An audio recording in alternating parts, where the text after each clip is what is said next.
Welcome back to Disco Elysium, where we wanted to talk to Estelle. She's whistling a melody, her trusty contract mic attached to a wooden pulpit. At the sound of your footsteps, she stops what she was doing, turns to you. Hey there. I've been recording some new audio from all these beams and rafters. The sounds travelling through the wood are pretty cool. Creaks and stuff. Like you're underwater, you know? But like underwater inside a tree. And yes, I'm being more like Contact Mike, alright? Don't even bring it up. But Contact Mike is... No, I actually wanted to thank you for getting me and my friends in here, and we even found some new associates, such as they are. How's everyone doing? Good, I think. Not getting red on the place. I think he finds the carpentry very impressive.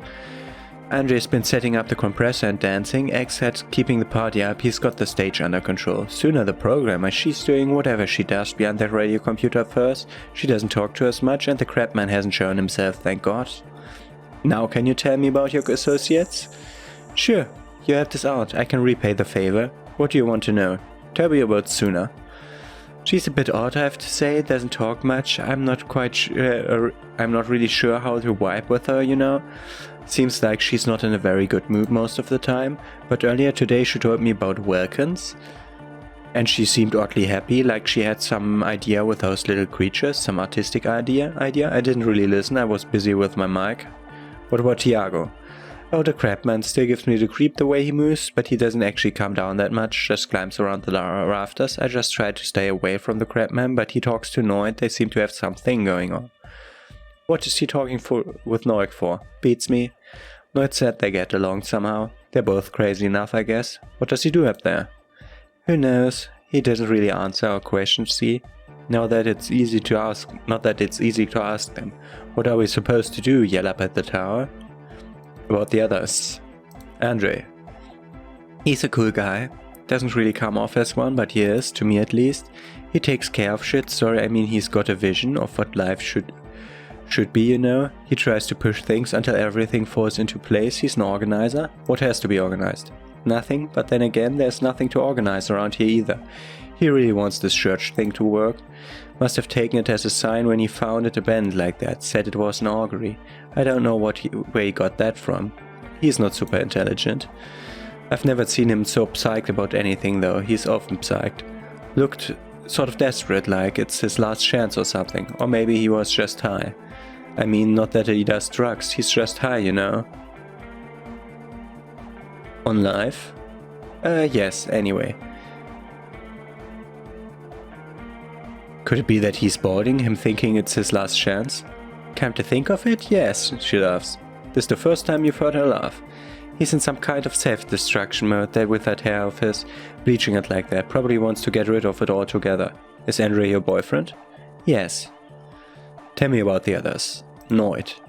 He's a Faubourger, I guess, like the rest of us. Okay, maybe not X, I don't know about him, but Noid and the rest are from Faubourg, making the pilgrimage up north to visit the Elysium. He's really hardcore about lifestyle. What does he do? What do you mean do? Like for a living? Yes. He's a carpenter, trained and all. He's very good, he just doesn't have the mindset to work like that in a shop somewhere. What kind of mindset is that? He abides by the hardcore, sir. You would have to ask him yourself. And you? Sir, I abide by the law.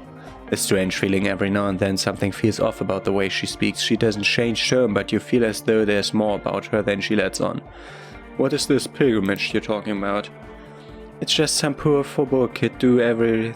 It's just something poor Faubourg kids do every spring to pass the time. We walk the entire length of Boogie Street up to Jamrock. Or as much as that's possible. Why wouldn't it be? I don't know, man. Have you been down Boogie Street? It's a little bewildering. Oh, I'm sorry, have I not told you that I'm a raging alcoholic who recently drank himself into oblivion so deep he can't even remember what sounds like the biggest street in the city? Kind of, I'm gonna say yes. Well, I am. Okay, then you should go and take a look, I guess. Boogie Street is cool, it's got a lot of immigrants and all kinds of different people. I might just do that if I make it there live. Yeah, I hope you do. Tell me about the others. Egghead. What does he think he's doing when he yells all that stuff? Oh, that, he's a party boy. He told me as much, but what exactly is a party boy? Nordic music doesn't really do vocals in the traditional sense. Vocals are thought of as rock. That's to say they are a bit backward. No offense if you like rock music though. Rock music is cool by me. Pew pew, Sreesh, your credentials are as the resident future man of Rivershore are being questioned. Show her your hip with the times, Gramps.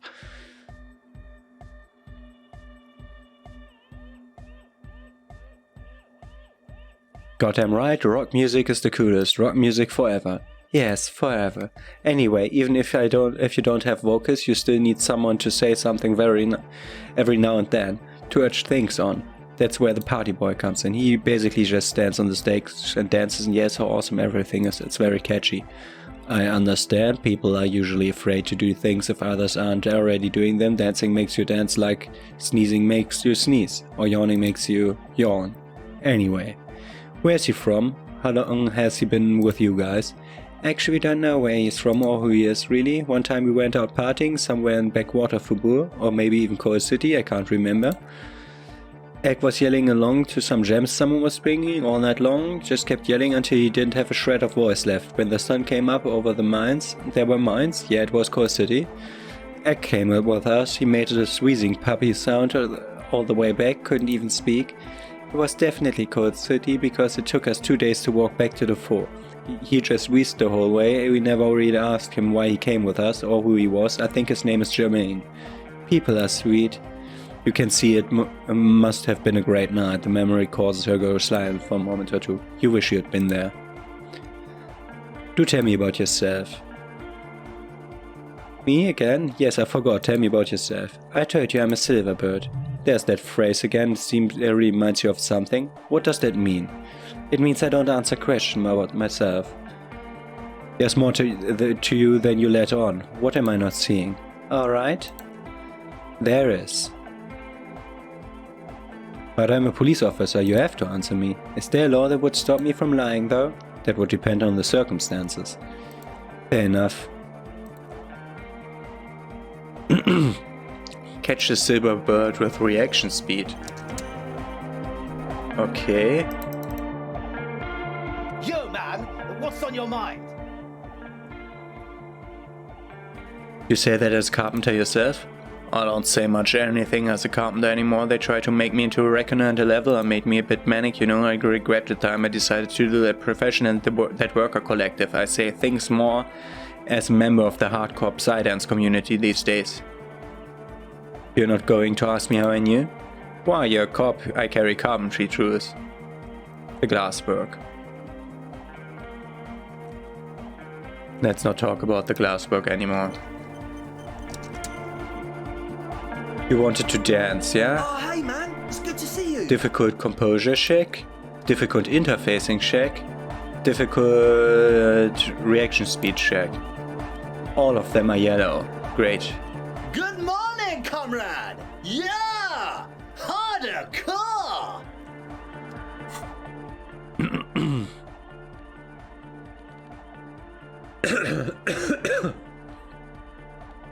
Let's look at my clothes if I have reaction speed or composure. Composure I have, or I know that. Minus reaction speed, yeah. This is composure, this is composure. But I wanted to look for reaction speed most. I don't think I have a thing that ups reaction speed. The sneakers.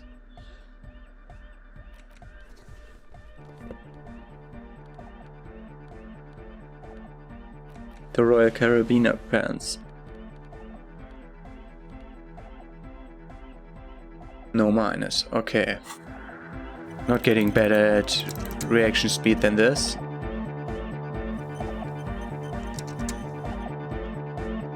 Welcome back. 28%. Catch the silverbird. O passaro de Argin, it flutters by your ear. It's what the Zemliaki, the Guardian community in Revercall, call a person who never breaks under an interrogation. It's an organized crime term. O passaro de Argin. Excuse me? He's attempting to remain calm, but the phrase made her flinch. I remember now, it's a zemliaki term, for someone who won't break under questioning, an organized crime term. What do you mean? The Silverbird. Alright, my father was a zemliaki. He died years ago. He was a bad man. Not a lot of good things to say about him and what he did. He bought the family a huge house, so we got in to live, at least temporarily, in a giant castle in Jamrock, and then he died. What happened next? What do you think? The competition came and took everything away. It was like in a war zone. So after his death, we had nothing left, and we were in danger. My mother had to change her name and mine too. He left it all behind. Are you sure about that? What about this drug lab plan? It was a stupid idea, and I'm still disappointed I came up with it. Aren't there any local authorities who might look down on such activities? I took that into account, of course, coordinated the operation with the debaters, so as they might get unhappy. So what you're saying is Everett authorized this? Not in person, but I let them know. You can't do anything without the fat ones getting wind. It was too difficult to convince them, really. It's a good thing that you ended this mess, though. I felt I was turning debt-wise into a corrupt business person. Unpleasant. Come on, this is all fine, but you don't have anything on Everett now. That's not how these things work. We should confront Everett about this. Maybe we can manipulate him using the information. No, I don't think he would lead anywhere with Everett. He's just going to deny it. Yeah, have you seen Everett? And then composure.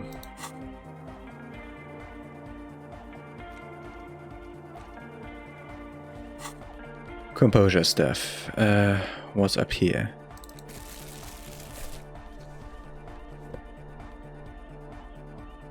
Okay, do I have more composure stuff?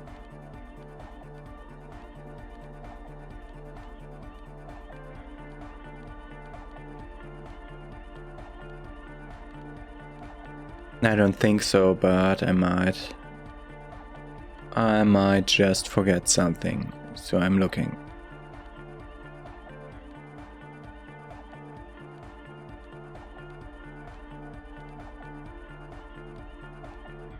Nope.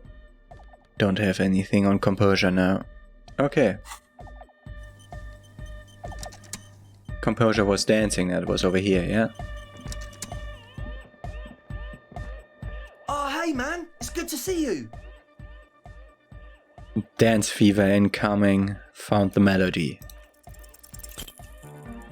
You close your eyes and dream of the shapes your body should form to bring this strange music into life. For now, such ferocity of motion is beyond you. But just imagine the moves you could pull to this futuristic beat.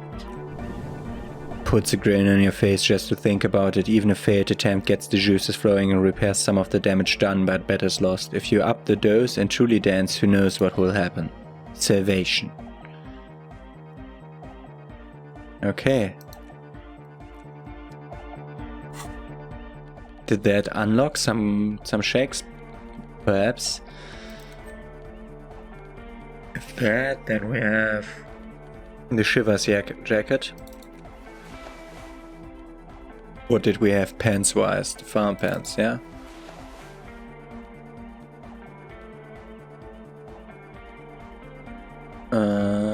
Anything else we changed? No. Okay. So we're done here. Let's look at our quests again. What quest is done? It never tells. So 3 things to do on the other side. The dice maker shouldn't be ready yet. That's that thing. Check the boardwalk for bullet traces and the island. The island? This one? Can I even get over? Oh, I have to go through that. Okay.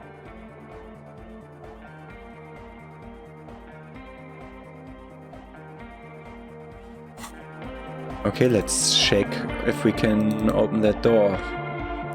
It was infra-facing also. And it was a red shack.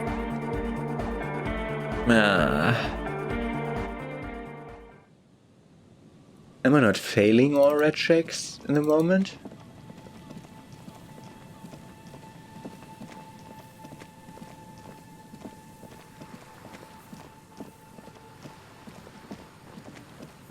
was interfacing, yeah?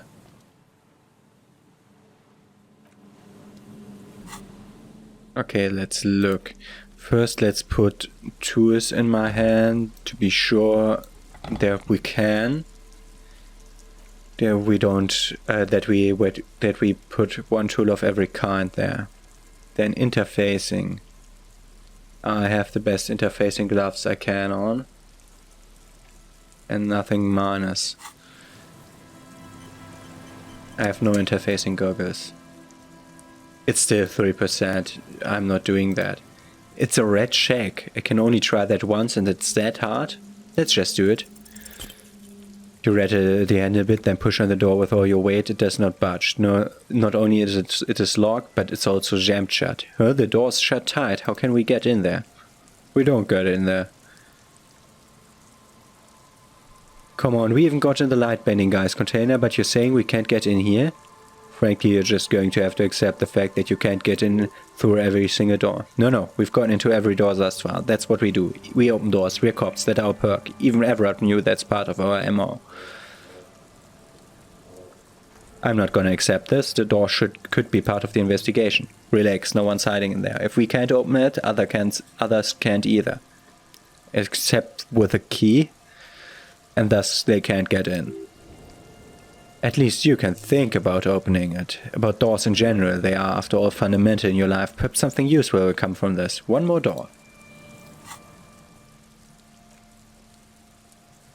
God damn it, it cannot be a disgrace. That door on the coast, you remember the one, right? The one that leads to the abandoned supply depot? Why in the name of all that's holy does it not open? Why? There has to be a way to get through that unopenable door. By gods, you're the police. All doors are supposed to open before you. What will the others at the precinct think if you can't open a goddamn door? There must be a way. I have nothing that I want to unlearn. Most probably this one. In 8 minutes? We'll see.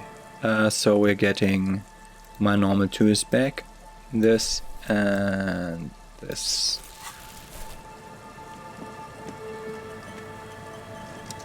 I think that's the only way to go towards the island.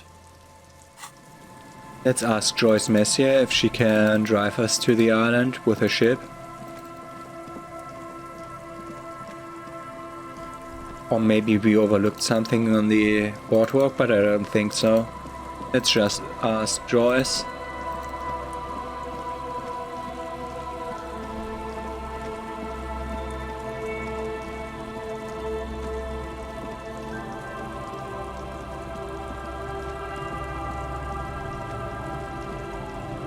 And after that I go to sleep.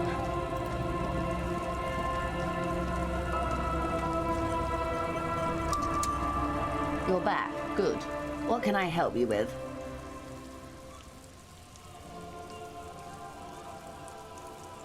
Okay. Boat was economic question, not actual boat question. So we can't get there with a boat. Which means we can't get to that island. So it's locked by story, I assume. Okay. Then I think we're done for today. Yeah.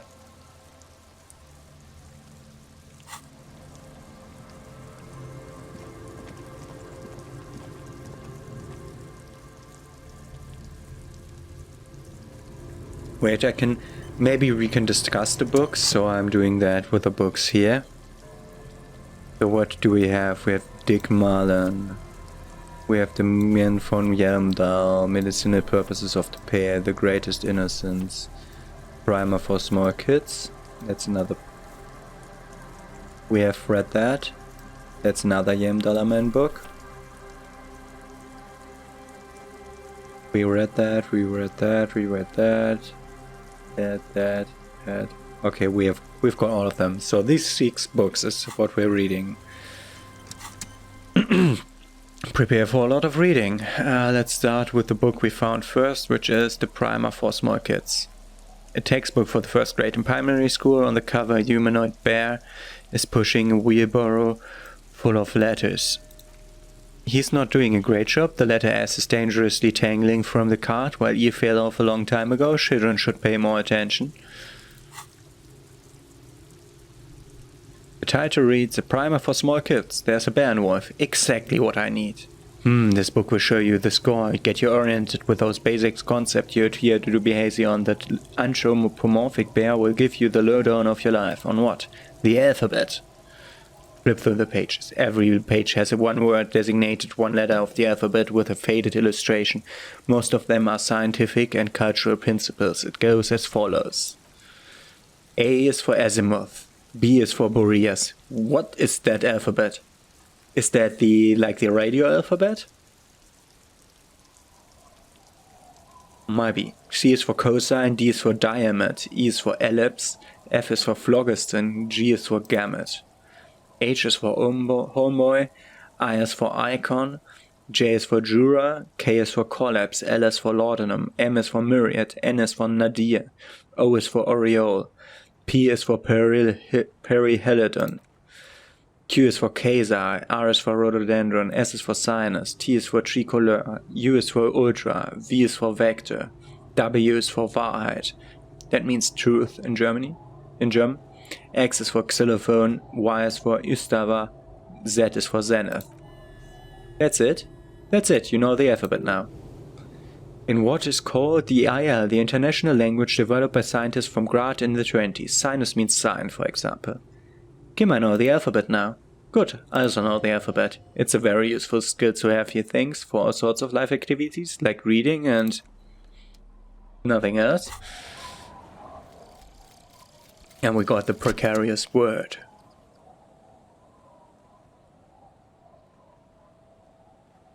Critical success and failure thresholds lowered by 1. How not to lose? It is impossible not to. The word is balanced on the edge of a knife. That's game of frayed nerves. You are pushed on by numbers and punitive measures, pain, rejection, and unpaid bills. You can either play or you can crawl in a boat and waste away, turn into sword or a flock of seagulls. Your enemies would love that. Or you can fight. The only way to load the dice is to keep on fighting. Critical ranges lowered by 1. Oh, I don't like that. That's not good enough. One more door, though. Okay, next book. We're done with the primer book. Yem Dalaman, The Greatest Innocence. We have 2 Yem Dalamans. That's the devil woman, that's the man from Yemna. That's what she said, and that's what Pain Threshold told me to pick. Dick Mullen, The Mistaken Identity. Let's read that. Another Dick Mullen book, woefully misinterpreted. I reread that already. In your hand, you're Dick Mullen, The Mistaken Identity. The brittle paperback feels fragile to the touch. Examine the cover. The cover features a pastiche of different scenes. In the foreground, a man in dark overcoat clutches a pistol to his chest. Rising up behind him are 2 silhouettes wrapped in passionate embrace. Tagline reads, Detective Dick Mullen must prove his innocence after an old friend is murdered by someone who looks just like Dick Mullen. That seems to sum up the premise nicely. Needless to say, it violates nearly every RCM regulation for a detective to investigate a murder in which he is a suspect. Are you really reading that, detective? I really need to know who this Dick Mullen guy is. Good luck finding it. He's not much of a character, I think you'll find. Just a stand-in for the reader.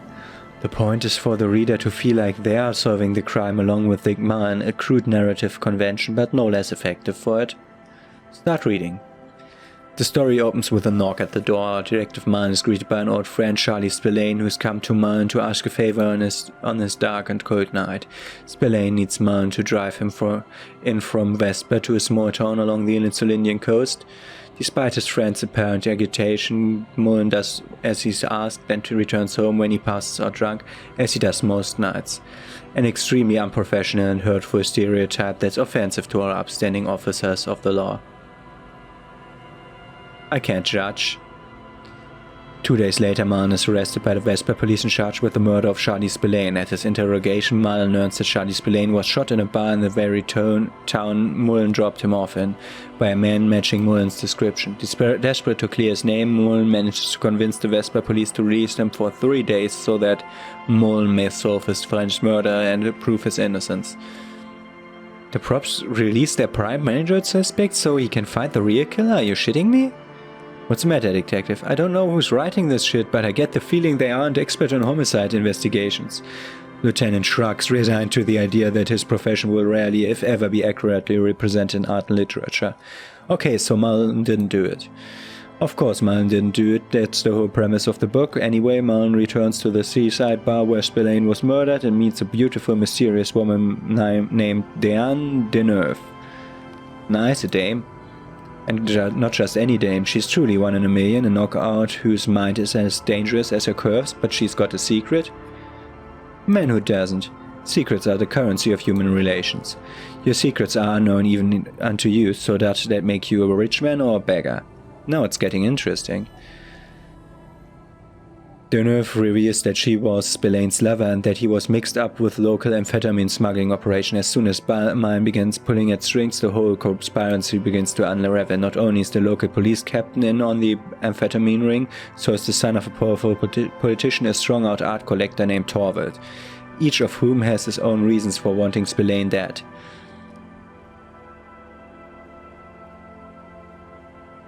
What about the corrupt police captain?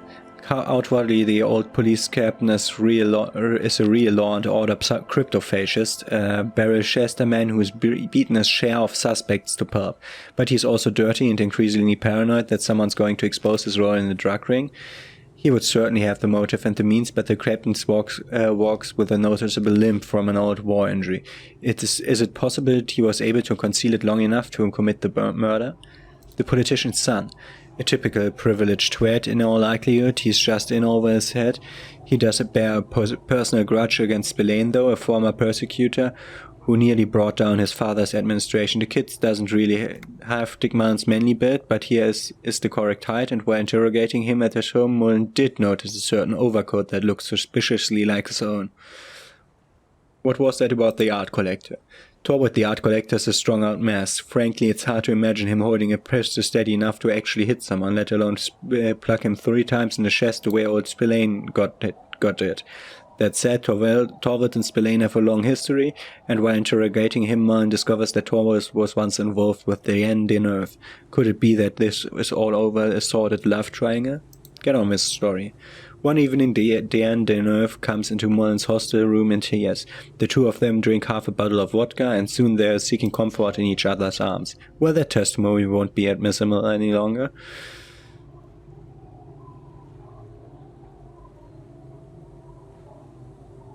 I'm not sure I'm happy with this, but maybe the story will turn it around. As the two lovers share a post-coital cigarette, Diane Deneuve returns to Mullen and says, "By the way, Dick, there was something else I meant to tell you. I love you." Always aim for the center of mass. Whatever it is, Mullen never hears the word. A blow to the base of his skull knocks him out instantly. Fuck. When Mullen comes to, Deneuve is dead on the hostel bed next to him. To make matters worse, his clothes are covered with her blood. Double fuck. Mullen trashes his blood-stained clothes and flees the hostel, knowing it's only a matter of hours before the cops discover Deneuve's body if they haven't been tipped off already. Fleeing a crime scene, destroying evidence. Even if Detective Mullen didn't commit the murder, he should be facing years behind bars. Dick Mullen won't be sent to the clinic for the sake of some legal niceties.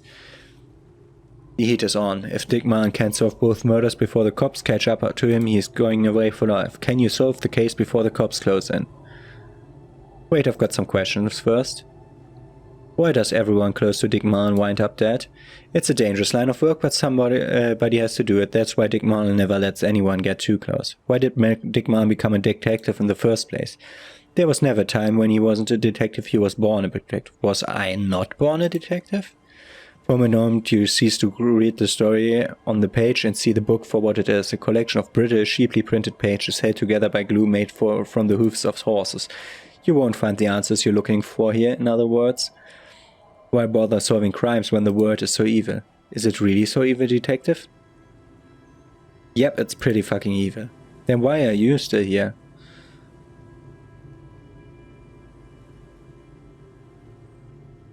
Because I'm too chicken shit to do anything about it. It sounds like you're in for a long hard road, detective. I don't have any more questions, I figured it all out. So who did it, Detective? Who killed Charlie Spillane and Deanne Deneuve? Dick Mullen or Love? Love did them in.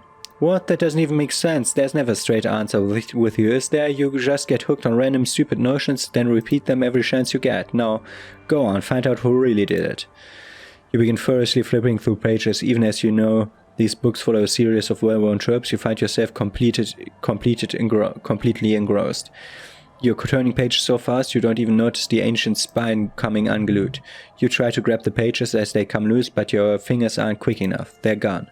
Dozens of pages scatter across the ground. The last fifth or so of the book seems to have been lost. It's possible that you could gather and reassemble the pages, but it would take way too long. Stupid old horse glue. Ah yes, the problem with mass market paperbacks, they're not made to last. Perhaps this is a sign that you should get back to solving your own murder, Detective. In your hand you hold 4/5 of Dick Mullen and the mistaken identity. Put it away. We didn't solve the murder.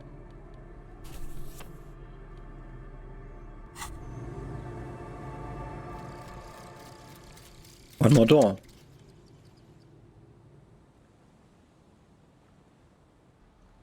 -1 half-light. All psi checks unlocked.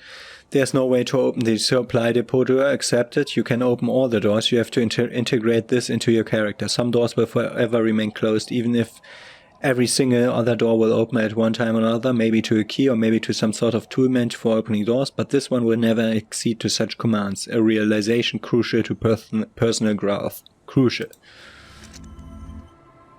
I have to accept it? I don't think so. It's snowing. And as it's snowing, we have to return to the one place where I think Shivers wanted me to go, like right here. Somewhere around here.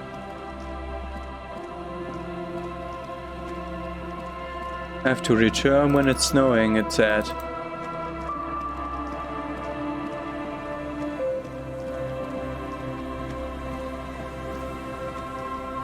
Why do I have to return when it's snowing? Snow didn't do anything. It's just costing me time. Okay. Go back to my house. Let's see. How long do these take? 11 hours, almost 2 hours. Let's see how long we can stay awake. We have the Dollar Man series, The Innocence Book, or The Medicinal Purposes of the Pale. Let's read that one. Medicinal Purposes of the Pale. The cover of this heavy tome features a number of esoteric symbols. Open the book. Flipping through the book, you find a number of sections on the general benefits of the Pale. A large pharmacopoeia makes up nearly half of the book. What's a pharmacopoeia? You come across the following explanation. While modern pharmacopoeia are continually updated by so-called experts based on the results of clinical trials, readers will find assembled here the timeless wisdom relied upon by generations of traditional zeolite medicine practitioners, masked mystics, and Imaran folk doctors. Basically something to calm the angry spirits that have been plaguing you. It seems to contain descriptions of the medicinal properties of various ingredients that may be gathered from the Pale, as well as the instructions for producing a variety of herbal remedies. Is there anything in there about restoring lost memories? There are a number of zeolite tonics that promise to improve your short-term memory, but nothing that speaks of to your condition. I just want something that will soothe the relentless torment of my existence. What you're describing is booze. You don't really need any herbs for that. Anything about curing an apocalyptic hangover? There's nothing in here that speaks to hangovers directly. However, while browsing through the various descriptions, you become convinced that you could assemble something from the ingredients listed here. Want to give it a shot? Alright, book, let's see what you've got. First, you need to choose a base ingredient. Ginger root. Next, you need to combine the base ingredient with an appropriate vehicle. Boil it with a tea made from birch bark. Is there anything else you would like to add? Pomegranate seeds. The ginger root will help you with the nausea, and the birch bark tea will help you flush out the toxins. The pomegranate seeds are just natural aphrodisiac A nice bonus. The very thought of this tea causes your muscles to relax, your mind to clear, you're more present and in control than you were a moment ago. Savor the feeling a moment longer. A tingle rushes down your spine, you feel your toes uncurl. If only it could always be like that. I can heal myself with this book by thinking about healing myself. Great. Okay.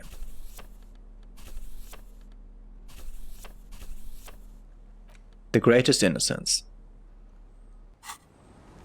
Save in between? Oh, that didn't take any time. Okay. The Greatest Innocence by João Paulo Salomão Lopes de Fuego.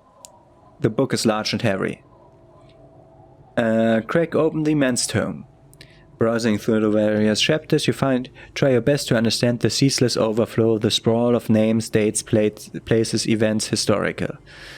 Most of it ends up as a twisted mass of facts inside your brain. Your educational survey is done. Did you catch any of that? No? Oh well, it's pop quiz time. Let's see what you have learned. This might take a few minutes. Are you ready? Sure, why not? Who was the first innocence?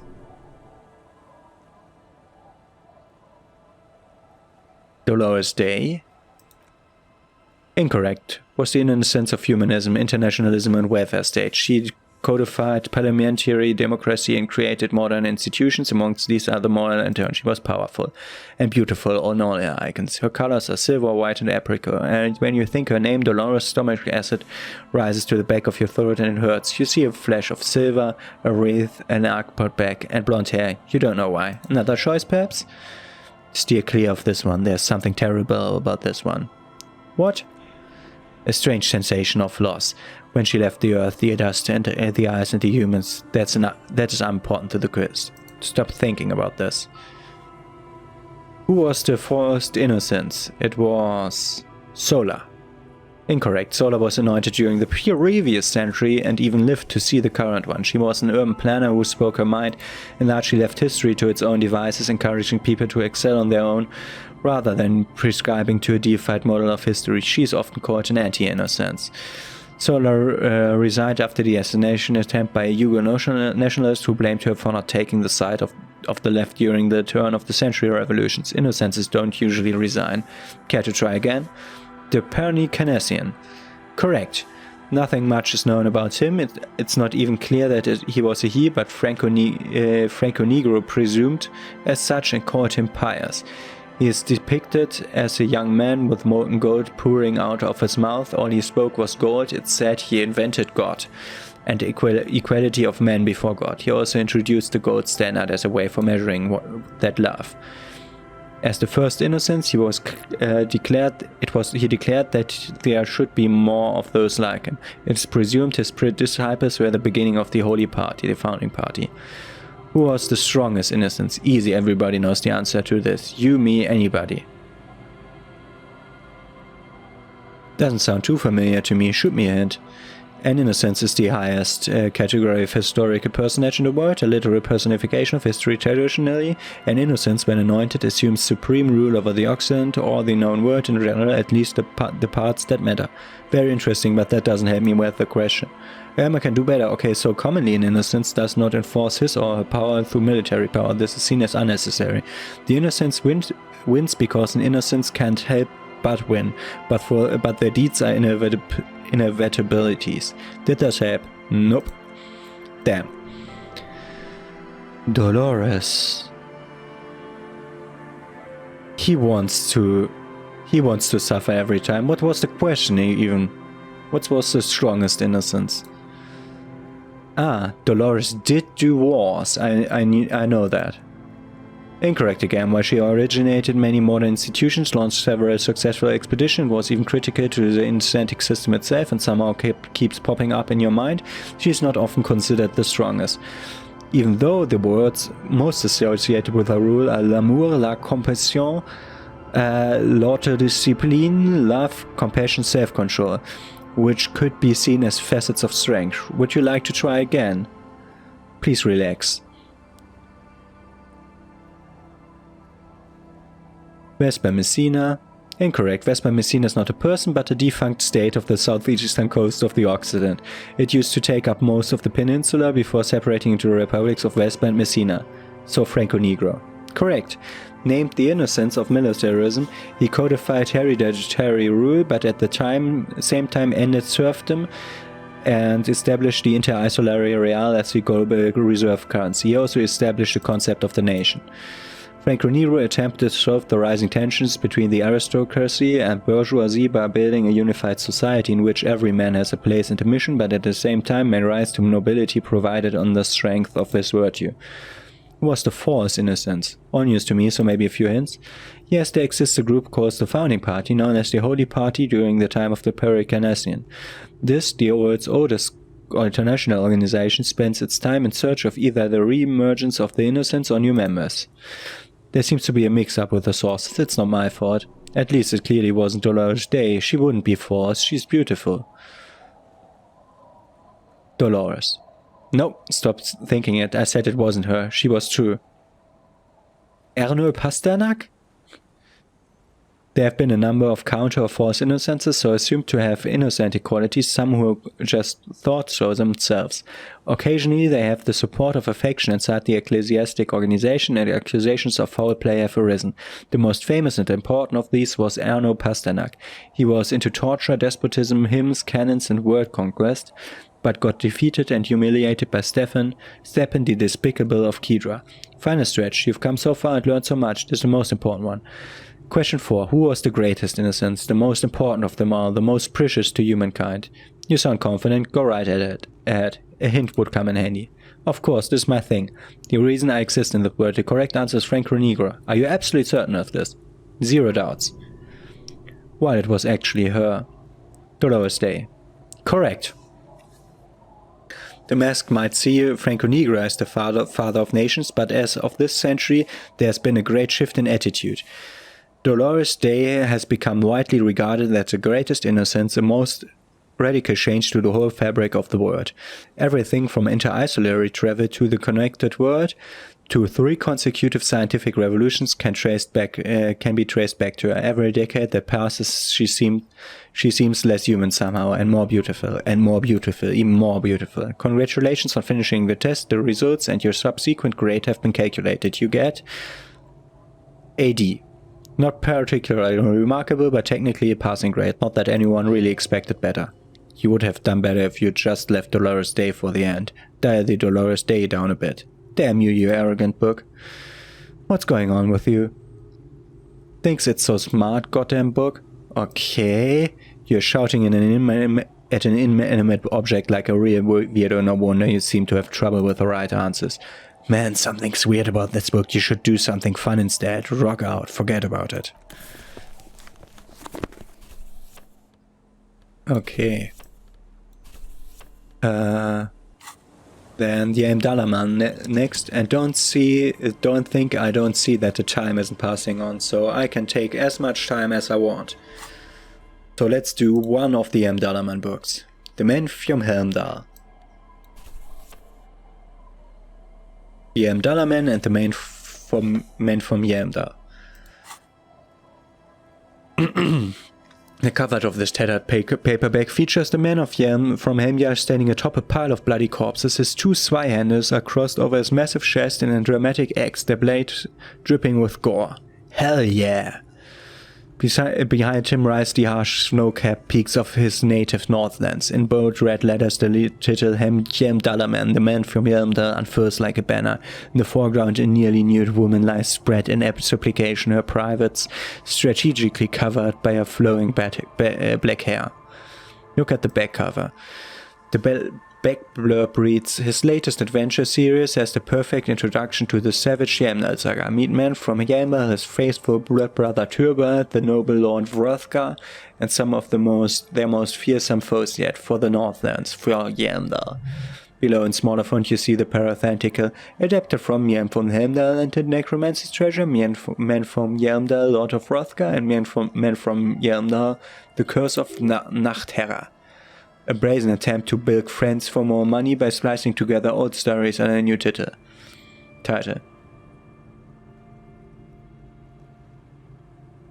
The publishers must have a dim view of their readership.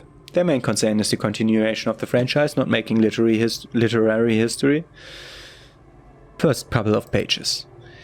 The story opens in media res. The man from Yelmdal and his band of northern reavers are in the bowels of an ancient temple surrounded by an army of gibbering wights led by the deathless necromancer. One by one the brave Northmen fall to relentless crush of undeath, only to join their numbers as reanimated corpses. By nightfall only the men from Yelmdal and his blood brother the noble Turbot are left standing against the death horde. It's an honor to die by your side, brother, Turbot cries as his battle axe beheads one of the reanimated comrades. Wow, they're in trouble now. 9 Turbot. The man from Yelmdal bellows over the army of flesh and bone. Have courage for the Northlands, for Yelmdal. He leaps into the mezzanine to face the black-eyed figure, and like a mad-eyed bear, whirling twin Zweihander Sturm und Drang, he ploughs through the ranks of the deathless, surrounding the necromancer. A lot of German here. 9 meaning no, Sturm meaning storm, Drang, I have no idea how to translate that. Longing? Longing would be the translation. The writer has never held a sword in their life, let alone two two-handed swords at the same time.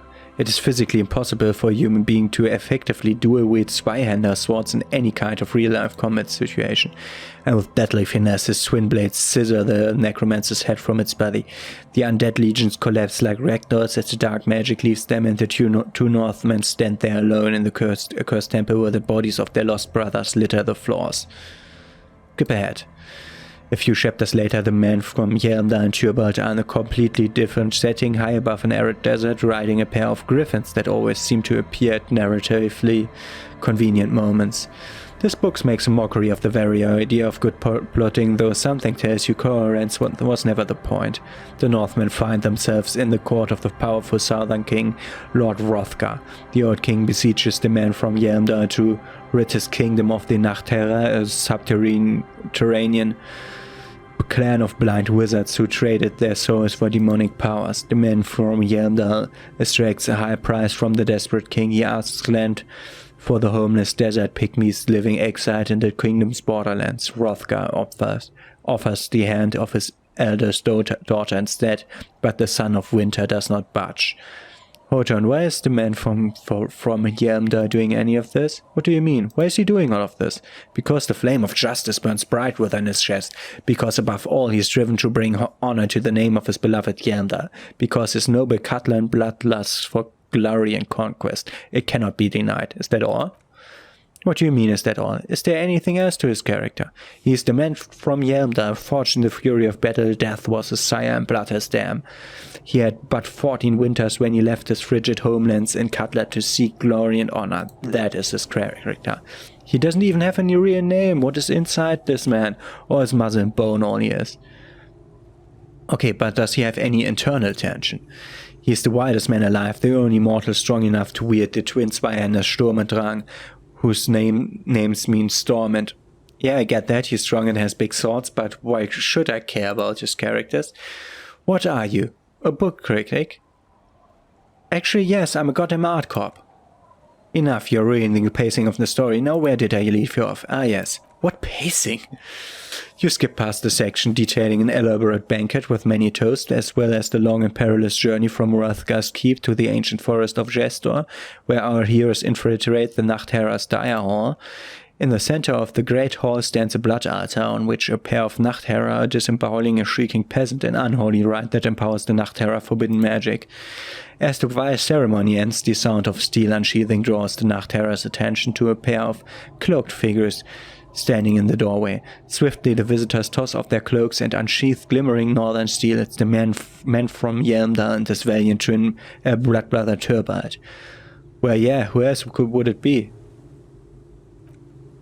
In an instant, the Nachterra summons a horde of gibbering orcanoids who rush our heroes. The hall is filled with a clang of blades and the scream of the dying as the floor goes slick with steaming orcanoid viscera. Oh, for fuck's sake.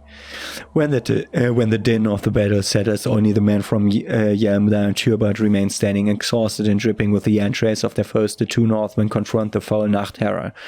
The man from Yamda's soldier-like blue eyes fill with indescribable fury. For the Northland, he cries, rushing headlong into a desperate melee. You're getting me. Cut him up, Yamdala man.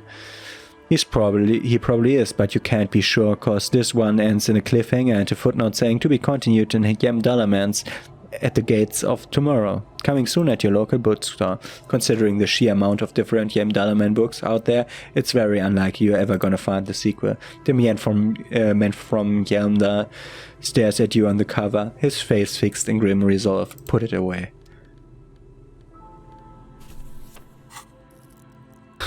Wow. Okay, I have now gotten another point, so I can get rid of one more door. And think about the litany of contact Mike. Yeah, let's do that.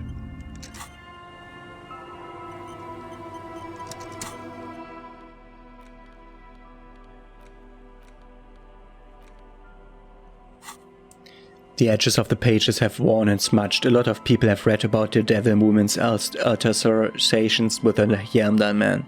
Look at the back cover. The jacket copy proclaims, "Man from Yamda returns in his most exciting adventure yet. After crashing into a strange jungle, cannibalistic natives abduct his only surviving comrade, Noble Turbot. Before Man from Yamda can mount a rescue, he is ambushed by a tribe of female warriors and taken to the ancient citadel of Cloud City, where a mysterious and wicked queen rules supreme. Will Man from Yamda be able to escape his dire situation and find his missing friend?" You open the book to a random page. Man from Yamda, reading his two Zweihanders, is carving through a sea of dark-skinned savages. His visage fixed in grim determination, his arms whirling like windmills, are soaked with the blood of his enemies. Mangled corpses litter the battlefield. Good God, is this some retrograde stuff? When was this shit written? You flip the copyright page. This book was written in 38.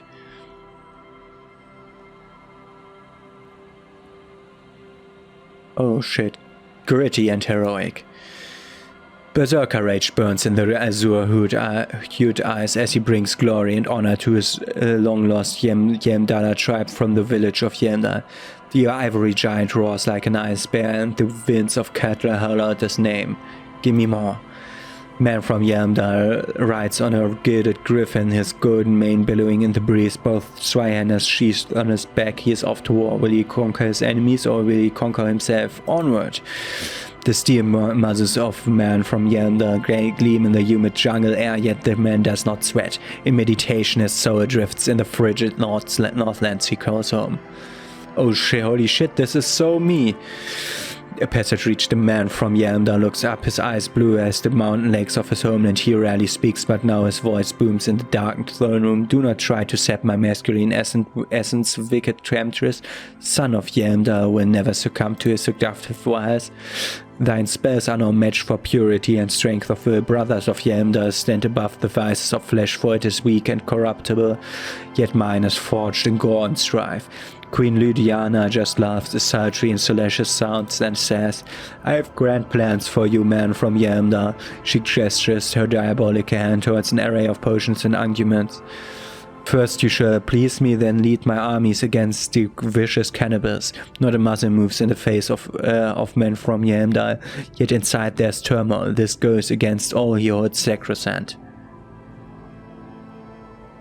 Wow, this is epic. In the final pages, Man from Yamda mounts Galaverin, his mighty griffin, and turns his gaze to the horizon.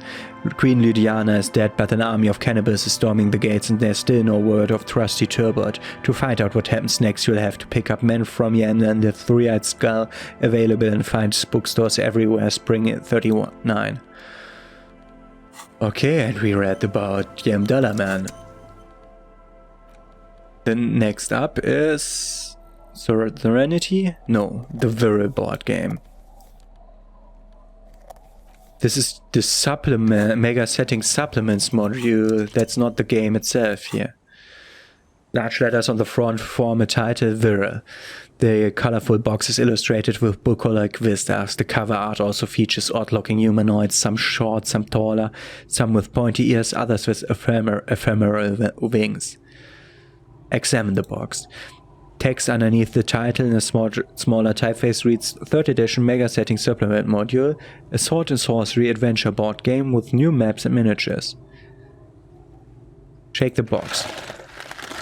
Mysterious things rattle inside. What could they be? Dice, plastic miniatures, a fantastical alternate world full of magic wonder? None of that witless man from Yelmda, fascist dross hidden behind 4 realistic allegory. Viral is no cliché-ridden apologia for colonial violence. Viral is pure imagination. Yes, the Viral setting is known for its complicated system of political alignment, but if you're not into that, you can just hack your way through dungeons in search of loot. That's what most people do. Look at the back. A blurb on the back reads, tired of the tedium and toil of modern life, escape to Viral. Leave behind isolas and nations with their petty squabbles. Discard electricity, magnets and boring technological witches. Succumb to a world of hyper-sternal fantastique. Unleashing your imagination and create an adventure of endless possibilities. Discover the terrible secrets threatening Viral.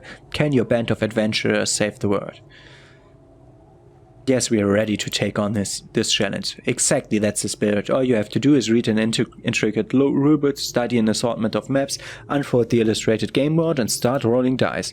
In no time you could be romping through Grassnet with low-level characters, hunted by e-skill riders, or battling unspeakable monsters in endless dungeon fraught with danger and despair, conjuring up forceful magics to aid your quest. Open the box. You pry open the box. Inside you find a folded up map, a small booklet, a 24-sided die, and a little plastic figurine.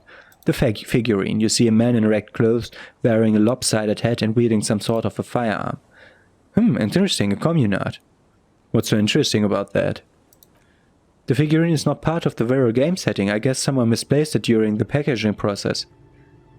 Does this mean we can't play? I have a feeling the figurines are more there to set the scene than anything else. I take it. You pick the figurines up by the base and to meet your gaze. The little plastic man stares back at you, his face contorted into a disturbing shout. Then you pocket it. Look at the die. It's made from some sort of wood and has been decorated with peculiar plant motifs. I'm taking the die. You place the die into your pocket. It's always good to have luck on your side. Look at the booklet.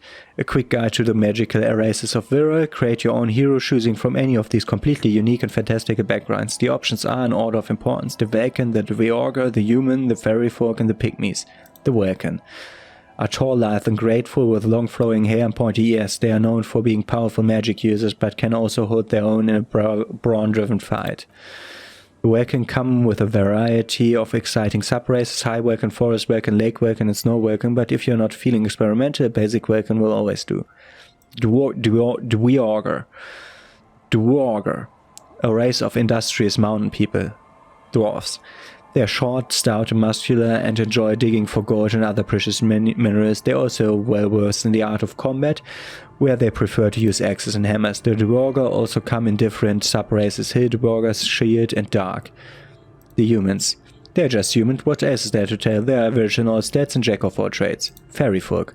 The very small race of flying people, known for being mischievous, full of trickery. They often lure people into their magical traps. There are no sub-races for fairies. And the Pygmies. The least popular of the races, the Pygmies are short, rodent, and dim-witted, live in small villages made of shoddy wooden dwellings. They spend most of their days tilling the earth and smoking their pipes. There are no sub-races for the Pygmies. Look at the map. A reprint of a crude hand-drawn map. The top left corner reads Lands of Viral. The map features both small villages and mid-sized towns, in addition to meadows, forests, hills, lakes, and seas, also with odd names. It doesn't seem to correspond with anything you've seen thus far. It's not a very helpful map. And I close it and put it away. But we got new items. Figurine set revolutionary. What nice little figurine. A turn of century leftist revolutionary in red clothes. On his head lies a lopsided hat, seemingly an Ushanka. In his hand he carries a little musket. And we have the standard Viral die. This basic 24-sided role-playing die can be used to get results for several dice. It's made of East Semini snakewood and embellished with plant motifs. It reminds you of playing at plain and hill Vulcans. Note, look at the map journal, tab in journal to see which white shacks have opened. None. Yeah. There were only 2 locked ones. That would have been too good of a coincidence that they were unlocked by this. Okay. Suzerainty. In your hands you hold a brand new copy of the game Suzerainty. It's snugly wrapped in a skin of plastic. The cover features a charming illustration depicting a mass of grinning laborers loading goods into a ship while a richly dressed administrator oversees their work. Shake the box. The box has a nice heft to it. You hear the rattle of individual wooden tokens and feel their weight shifting back and forth. What treasures wait in store for you? Even before you open it, you can tell that this will be a meaty game of grand strategy and complex player interactions. Remove the plastic wrap. The plastic wrap rips up as easily as a bodice in a tawdry historical romance. Open the box. There's a hiss as the lid slides off. Inside you find a thick, full-color rulebook and more than a dozen pouches of various wooden components. Oh, savor that new board game smell, a mix of wood, paper and ink all wrapped in the sweet must of cardboard. Read the rulebook. Welcome to Suzerainty, a game of economic strategy for the whole family. The rulebook is sumptuously illustrated and thick as a gradient novel. Economic strategy, more like rapacious plunder and exploitation. The colorful illustration depict cheerful workers picking apricots, holding marble sculptures out of cumbering temples, and harvesting a strange magenta-leafed plant. Everyone is smiling. You begin to suspect there might be maybe a political agenda to this so-called family game. Only one way to find out. The instructions are opaque at first and introduce many concepts you're not familiar with. Fortunately, there are many diagrams and examples throughout. You soon figure out that the basic conceit: each player represents an administrator for the suzerain of Revachol. Your objective is to increase the suzerain's wealth and renown by accumulating victory points. How do I accumulate them? That's where the suzerain's vessels come in. The game features 4 vassal nations. Each one is home to an economically important resource. Each turn the player collects resources from vessels where they have placed workers. They may then rearrange their workers, fulfill contracts for coins and bonuses, or build structures back in Revachol.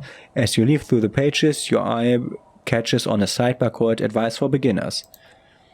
Remember, there are many paths to victory in Suzerainty, but successful players will find one strategy and commit to it wholeheartedly. How's the winner determined? The actual scoring system appears infinitely complex, with a series of tables and appendices required to compute each player's final victory point total. You skip that part for now. Examine the components. You open up a number of pouches containing wooden tokens. There are also several punch boards with other cardboard components that will need to be punched out before you can play. Punch them out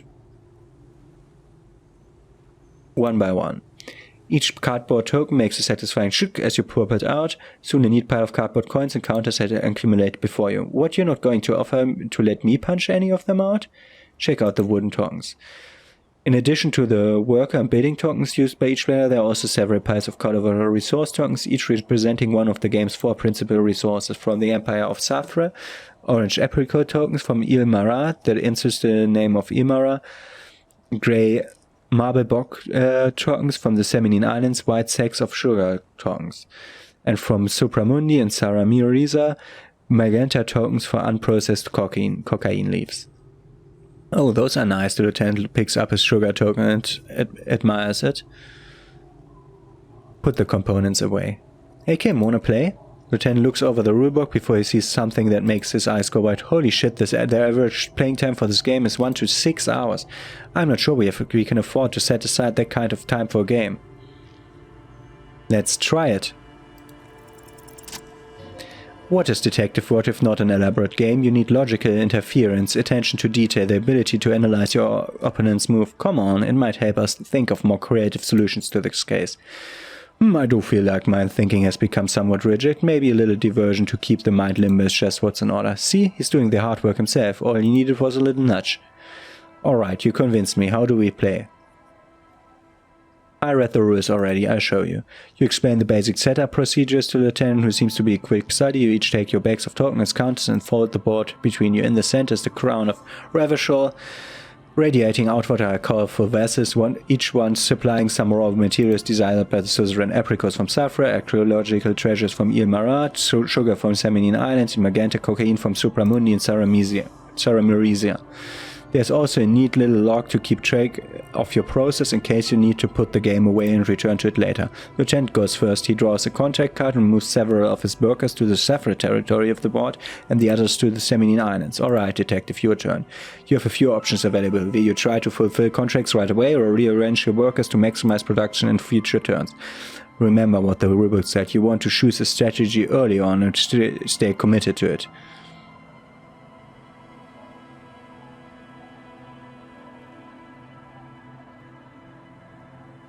Try to fulfill a contract. You draw a contracting card offering a number of coins in exchange for archaeological treasures. You place all of your workers on Il Marat territory. On your next turn, you produce 6 units of archaeological treasure and fulfill the contract for a handful of coins. Not bad, Detective, but not good enough, the lieutenant seems to be saying. As he completes his own contract card, the lieutenant is rewarded with 4 coins and a round wooden token that he places in the center of the board. That's a market that's worth 2 victory points. Hey, Kim, why don't I get one of these? Don't worry, it was mostly just luck. You'll earn some points soon enough. What is this patronizing tone? You're one of the suzerain's trusted administrators. You may need to put the lieutenant in his place. I'm not even sure what points are. That's part of the problem. Points are nothing. They don't exist. They're just an arbitrary convention that games use to reward or punish players for certain behaviors. Who came up with that concept? Game designers, I imagine. And am I getting points right now? There are some paranoid types who believe the moral intent keep detailed score sheets for everyone in a rare belt, but that's obviously nonsense. Otherwise, no, there are no points, just your actions and the consequence of those actions, just like there are no honor points, none whatsoever. That's reassuring. That's just the way it is. Now I believe it's your turn. Glancing over the board, you see several possible strategies. Pressing more workers into service would increase your economic output and help you survive a possible conflict with this lieutenant, or you could ignore your labor supply and focus on fulfilling contracts for points and resources. Those aren't your only options. You can also show your workers how much you appreciate them while investing some of that wealth in them. After all, they are the ones producing wealth for the Southern. Well, you can do that, but it's just not a terribly effective strategy, but then it's up to you.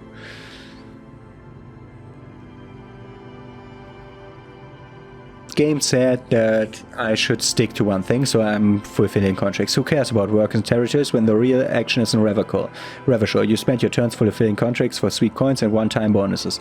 After several turns, you have a neat pile of cardboard coins and several units of archaeological treasure, which you trade in to build a museum. You place a cylindrical piece of wood in the Revachol section in the middle of the board. It's meant to stand in for a beautifully adorned edifice filled with ancient wonders. Well played, Detective. That museum is worth 3 victory points. Now it's the lieutenant's turn to respond. He moves aggressively onto Safra territory. Soon his workers are producing a steady supply of extremely valuable apricots. For several turns you struggle to respond to the lieutenant's burgeoning apricot empire. Eventually you relocate the majority of your workers to Supramundi and Saramizia, where they begin producing a bumper crop of cocaine tokens. You draw a new contract card. According to text, there's an aristocrat willing to trade a large supply of cocaine for a number of coins and access to a rare bonus, amplified music, worth 7 victory points. You've reached a critical strategic juncture. How do you respond to the lieutenant's aggression? Rock and roll, baby, for the contract. It takes several turns, but you slowly begin accumulating the coin necessary to complete the contract. When you do, it's practically rains cardboard coins on your side. Stack the coins in neat little piles to annoy the lieutenant. Despite your conspicuous display of wealth, the lieutenant still has a formidable store of coins and resources. The endgame is upon you. How will you spend the vast resources you've acquired for the glory of the suzerain? Flipping through the menu, you find the most expensive structures in the game, the Revacholian victory column, whose worth 12 victory points. If you can successfully build it, victory will be all but assured. Alternatively, you could try launching a trade war to crush the lieutenant's economy, or you could blow all that money on a public education system for your worker tokens. For almighty Revachol, let's go for the victory column. Using the substantial coins and resources you've accumulated for the diligently fulfilling contracts and constructing trade routes, you spent your final turns constructing the ultimate structure in the game, the Revacholian victory column. With a triumphant flourish, you remove a rectangular token from one of the sachets and place it next to your museum cylinder in the center of the board. Behold my vast accomplishments. They're nice tokens, yes, very impressive. Now let's tally up the scores, shall we? Computing the final scores is almost a game unto itself. You each spent an inordinate amount of time making stacks of coins, consulting tables, and struggling with basic addition and multiplication. After double and then triple checking your math, you have your final score. 35 victory points. The suzerain will be extremely pleased. The 10 looks up from his tabulation. I've got 26 points, he says, slightly disappointed. Looks like you won convincingly. Well played, detective. Now let's clean up and back to work. You heard the open game box before you put the game away. And we won. A game of suzerainty. Great. Took just 10 minutes to read all of that. Good that the time isn't progressing. Okay, we see us in the next episode with our next stream. Okay, have a nice day. See you tomorrow.